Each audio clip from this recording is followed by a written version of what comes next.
నాకేమి తినబుద్ధి కాలేదండి, మనసు ఏమీ బాగలేదు. మరి ఎందుకు అర్థం కాలేదు. ఇప్పుడు దాకా వంట చేయకుండా ఉన్నాను. పొద్దున అన్నం వండే కానీ కూర అయితే చేయలేదండి. ఇప్పుడైతే బెండకాయలు ఫ్రై చేద్దామని చేస్తున్నాను.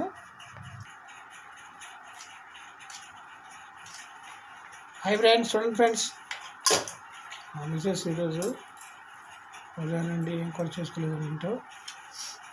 ఇప్పుడే బెండకాయ కట్ చేసిందండి.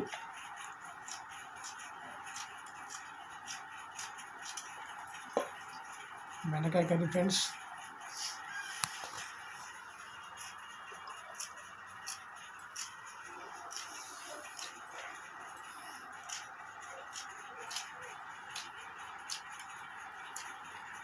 హాయ్ అండి, చూసారా సింకు నిండా అంట్లు. ఇటేమో పాలు, అటువైపు ఏమో టీ పెట్టాను. చాయ్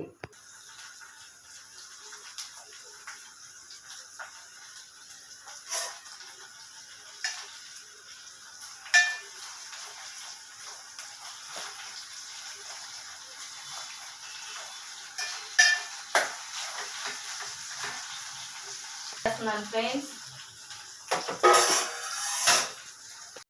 బెండకాయ ఫ్రై అండి. చక్కగా పోపు దినుసులు, తర్వాత మనం కరివేపాకు, కొంచెం పల్లీలు వేసాను. చిన్న మంట పెట్టి బాగా మగ్గనివ్వాలి ఫ్రెండ్స్. మగ్గాక చూపిస్తా మీకు.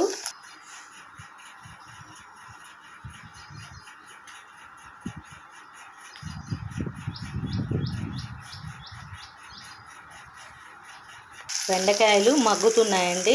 చిన్న మంట మీద ఉప్పు, పసుపు వేసాను ఫ్రెండ్స్. కారం కూడా యాడ్ చేశానండి.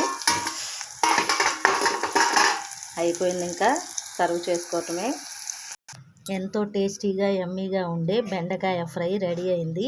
ఈ విధంగా ట్రై చేయండి, మీకు కూడా నచ్చుతుంది. మధ్యలో పల్లీలు తగులుతూ చాలా చాలా బాగుంటుంది. నచ్చితే ఒక లైక్ చేయండి, అలాగే మన ఛానల్ని సపోర్ట్ చేయండి. Thank you.